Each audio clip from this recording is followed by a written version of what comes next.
Oke, baik. Assalamualaikum warahmatullahi wabarakatuh. Sebelumnya, perkenalkan nama saya Muhammad Tarsus Saragi. Saya dari Teknik Perminakan Mata Kuliah Pengujian Sumur kelas 5A dengan NPM 223210606. Baik, pada hari ini saya akan mempresentasikan tentang hasil dari jawaban UAS yang telah saya kerjakan untuk menyelesaikan UAS pengujian sumur pada hari ini. Baik, diberikan dua contoh soal, yang mana pada soal pertama yaitu dengan soal a new well was drilled in a closed reservoir and a pressure drawdown test was run. Jadi pada suatu sumur yang dibor itu dilakukan tes pressure drawdown. You have the following data for this well and the flow test. Jadi kita memiliki beberapa data untuk menunjang dari proses pressure drawdown test. Yaitu pertama itu ada QO, ada BO, ada mu, ada porositas, ada CT, ada RW. Nah, untuk pengerjaannya itu pertama kali adalah kita menghimpun seluruh data-data tadi dalam bentuk diketahui seperti ini. QO yang mana laju alir itu sebesar 1245 stok tank barrel per day. BO itu sebesar 1,08 RB per stok tank barrel. Mu itu sebesar 4,3 CP. Porositas 3,33%, yang mana untuk mempermudah kita melakukan perhitungannya kita konversikan dalam bentuk desimal. Selanjutnya H ataupun ketebalan itu sekitar 52 feet. CT itu sebesar 3 kali 10 pangkat 5 PSI, sehingga untuk mempermudah kita dalam mengkonvertnya kita convert ke dalam bentuk desimal yaitu 0,0003. Selanjutnya itu RW sebesar 0,29 feet. Nah, pada soal juga diberikan tabel dari waktu dalam satuan jam. Selanjutnya itu ada PWF ataupun untuk tekanannya. Nah, setelah kita menghimpun seluruh data-data tersebut untuk mudah dilakukan perhitungan, maka langkah kedua selanjutnya yaitu kita memberikan tabel yaitu delta P. Ini merupakan tabel dari perubahan dari tekanan. Nah, perubahan dari tekanan itu di mana? Perubahan dari tekanan itu kita rumusnya dari tekanan yang ada di PWF ini dikurangkan dengan PWF-nya. Maksudnya gimana? Nah, pada soal ini tekanan itu ada 1002,61. Kita ambil untuk perubahannya itu dengan tekanan pertama ini dikurangkan dengan tekanan selanjutnya. Nih. Oke.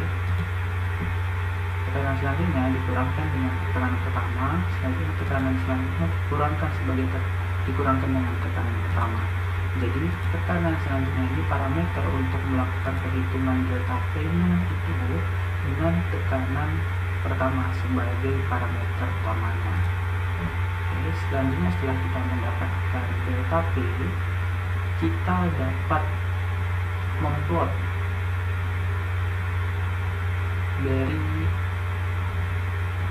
tabel di mana dari X versus Y, di mana X-nya adalah time dan untuk Y-nya itu adalah delta P.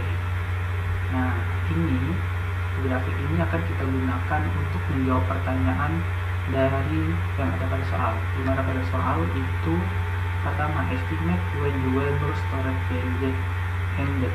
Artinya, estimasikan kapan dari sumur tersebut dia akan mati.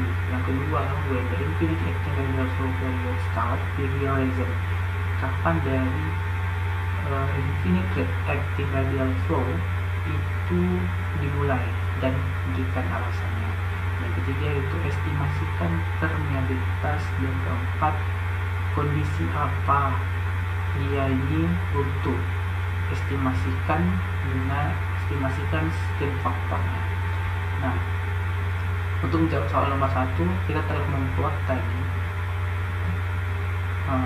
grafik dari PWF dari time versus delta P. Nah, hasilnya adalah seperti ini. Nah, jawaban nomor 1, Weber storage berakhir di titik 0,39811. Daerah ini terlihat jelas ketika ditarik sebuah garis lurus pada grafik. Titik yang terakhir menyentuh pada garis inilah yang disebut Weber storage. Nah, artinya nih, ketika kita menarik garis lurus ini, ketika dia tidak sampai lagi, tidak dalam satu garis lurus, maka ini adalah Weber storage.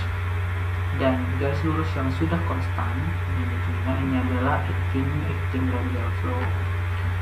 Nah, infinite acting radial flow terjadi dimulai dari titik di atas 0,39811. Jadi ini titiknya di titik 0,39811.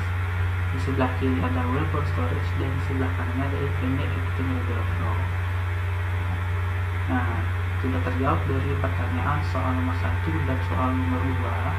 Itu kita menganalisis dari bentuk tabel yang tersedia dari plot grafik delta P versus time. Oke. Selanjutnya itu kita mencari untuk estimasi permeabilitas.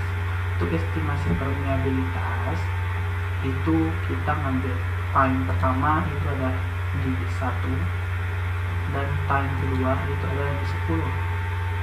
Nah, karena titik di time 1 hour itu tidak pas, maka kita akan lakukan interpolasi untuk mendapatkan nilai PWF 1. Dan yang kedua itu di 10 itu sama, untuk time di 10 itu tidak pas, maka kita akan lakukan interpolasi sehingga didapatkan hasilnya itu untuk PWF 2. Setelah kita mendapatkan PWF 1, PWF 2, T1 dan T2, maka kita akan lakukan perhitungan untuk mendapatkan permeabilitas, di mana kita harus mencari M-nya terlebih dahulu, di mana rumusnya yaitu PWF 2 dikurang PWF 1 per log T2 dikurang log T1. Begini rumusnya sudah dikalkulasikan. Setelah itu sudah dapat nilai M, maka kita akan lanjut mencari nilai permeabilitasnya dengan menggunakan rumus 162,6 dikali laju alir dikali WO dikali mu per M dikali ketebalan. Nah, jadi didapatkan hasil adalah sebesar 2545,8624. Nah, setelah itu kita mendapatkan permeabilitas sebesar 2545,8624.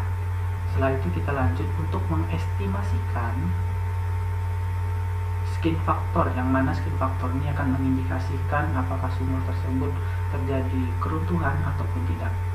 Nah, untuk melakukan perhitungan skin faktor, kita menggunakan rumus skin sama dengan 1,151 P pressure 1 hour dikurang PI per M dikurang log K per porositas kali mu kali CT kali RW kuadrat ditambah 3,2274. Nah, setelah kita kalkulasikan, di mana P 1 hour dan dikurang PI per M dikurang log K per porositas mu CT RW kuadrat ditambah 3,2274, itu menghasilkan skinnya adalah minus 19,62136. Jadi setelah kita dapat nilai skinnya yaitu minus, dapat kita simpulkan bahwasannya jika dilihat dari hasil skin yaitu kurang dari 0, maka sumur tersebut dapat dikatakan tidak terdapat kerusakan, yang mana menyebabkan permeabilitas di area sumur ini akan lebih besar. Sekian itu dari presentasi soal nomor 1 yang dapat saya sampaikan. Lebih dan kurang mohon maaf. Assalamualaikum warahmatullahi wabarakatuh.